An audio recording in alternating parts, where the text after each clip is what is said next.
Plantão Lauro Jardim.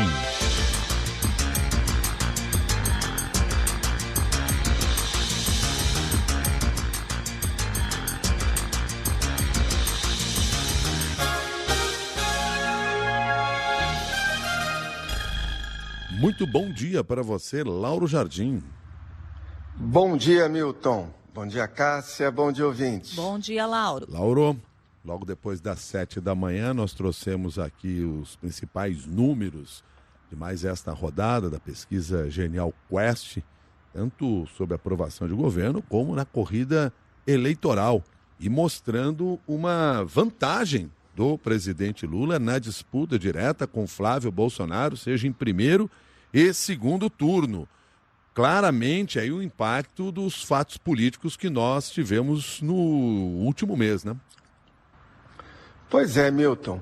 Em primeiro lugar, a candidatura do Flávio Bolsonaro vem já há 2 meses, desde do caso, aliás, 3 meses agora, desde maio, quando surgiu o caso Dark Horse, que é financiamento da filme do Jair Bolsonaro pelo dinheiro dado pelo banqueiro Daniel Vorcaro. Até agora, 15 dias atrás, com esse vídeo bomba da Michele Bolsonaro atacando o Flávio, são só notícias ruins em relação ao Flávio Bolsonaro.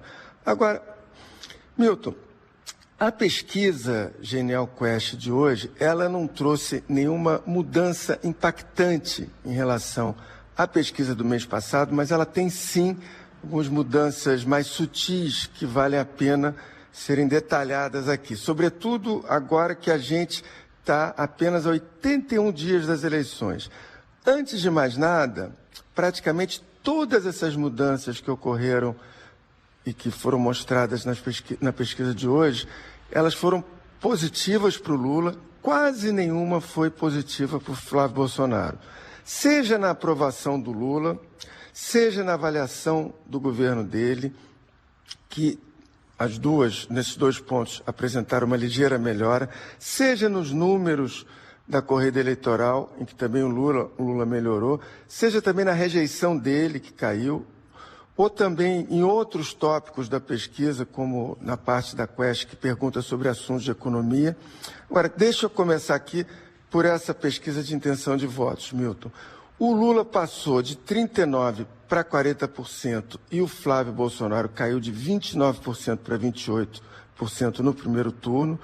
Em relação à queda do Flávio, pode parecer residual, ele caiu de 29% para 28% entre junho e julho, mas o que tem que se ver é, como eu falei aqui agora há pouco, em maio, na pesquisa, a importância dessas notícias ruins, em maio, na pesquisa da Quest, ou seja, uma pesquisa que foi feita um pouquinho antes de estourar o caso da Dark Horse, o Flávio tinha 33% das intenções de votos.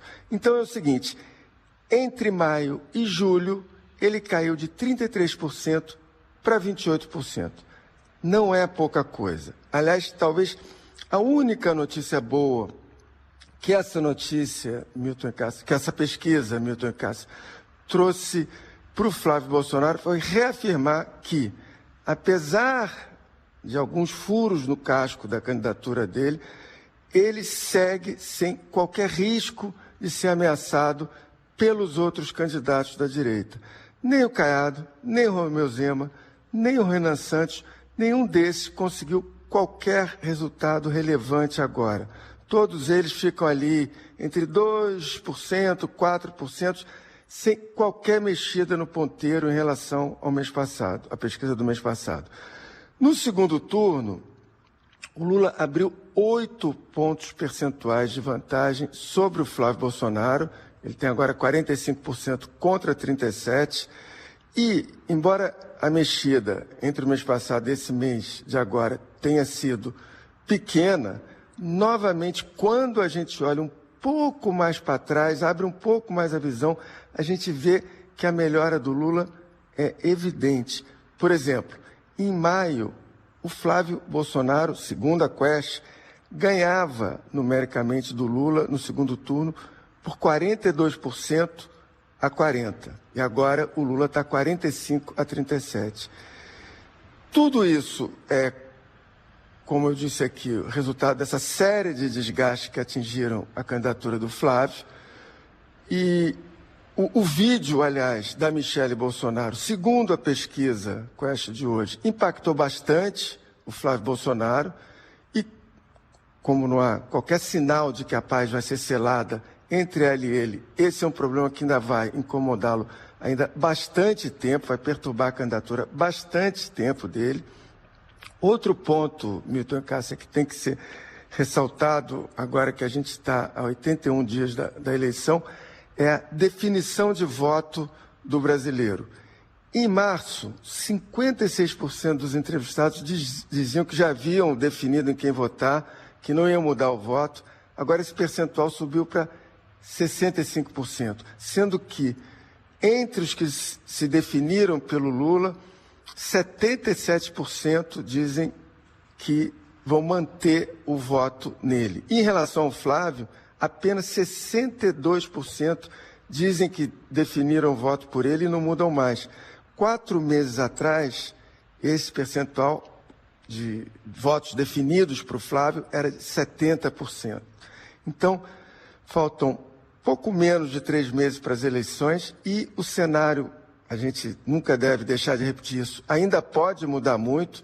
Agora, a partir de agora, que vai começar a campanha pegar fogo, o mais importante para se dizer é, o Lula entra na corrida eleitoral, agora em agosto, começa para valer, com a melhor condição dele desde o início do ano. E tem um outro recorte importante também nessa pesquisa, Laura, que diz respeito à aprovação do governo Lula, né? Pois é, Cássia. Pela primeira vez desde dezembro de 2024, a aprovação do Lula superou a desaprovação. A aprovação dele está em 48% contra 47% de desaprovação. Ainda que essa aprovação, superior à desaprovação, esteja dentro da margem de erro. Mas, comparado com a pesquisa de junho, ele subiu um ponto percentual na aprovação dele, caiu um ponto percentual a desaprovação. É ainda, como no mês passado, um empate técnico, mas a virada, pouco mais de 2 meses das eleições, Cássia, tem um simbolismo, porque foram 19 meses com uma desaprovação superior à aprovação. Essa desaprovação superior à aprovação vinha desde aquela crise do PIX, que ocorreu em janeiro de 2025, foi aquele momento em que o governo tentou mudar algumas regras do PIX, regras de fiscalização. A Receita Federal foi tentar mudar e houve ali uma onda de fake news que obrigou o governo, o desgaste foi tão grande que obrigou o governo a recuar das medidas naquele mesmo mês e desde então o Lula nunca mais havia conseguido uma aprovação superior à desaprovação. E é importante também notar que até entre os evangélicos a aprovação do Lula subiu de 35% para 37% entre junho e julho. E aí todo esse contexto, Cássia, tem a ver muito com economia. Se a gente vê em todas as perguntas relativas à economia, que da pesquisa Quest, todas elas trazem boas notícias para o Lula, ainda que sempre ressalvando nada impactante, nada exagerado, enorme, mas todas têm uma ligeira alta. Por exemplo, no caso do Desenrola, que é o programa que o governo vem lançando em várias etapas desde maio.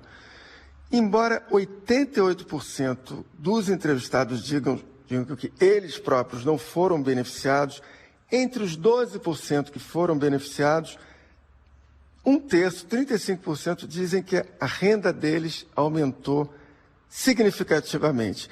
O que mostra aí, Cássia, que quando tem a gente está falando ali de 12% só que foram beneficiados. E desse, repetindo, 1/3 dizem que a renda aumentou significativamente. E aí, quando a gente olha para a aprovação dele, que teve uma ligeira melhora, a gente entende isso. São pequenas melhoras do Lula quando você junta vários fatores. Tem outros números da economia que estão melhores. Caiu o número de brasileiros que acham que a economia piorou. Também caiu o número de brasileiros que dizem que o preço dos produtos no supermercado subiram. Enfim, para terminar aqui, como eu disse, não são mudanças muito impactantes, são pequenas mexidas, mas são essas pequenas mexidas, Cássia, que resultaram, no quadro geral, na melhora dos números do Lula, seja no governo, seja nas pesquisas de intenção de voto. Muito obrigado pela sua análise, por nos ajudar a entender parte dos números divulgados hoje pela pesquisa Genial Quest. Lauro Jardim, bom dia para você. Bom dia para você, Milton. Bom dia, Cássia. Bom dia, ouvintes. E na sexta eu estou de volta. Até sexta, Lauro.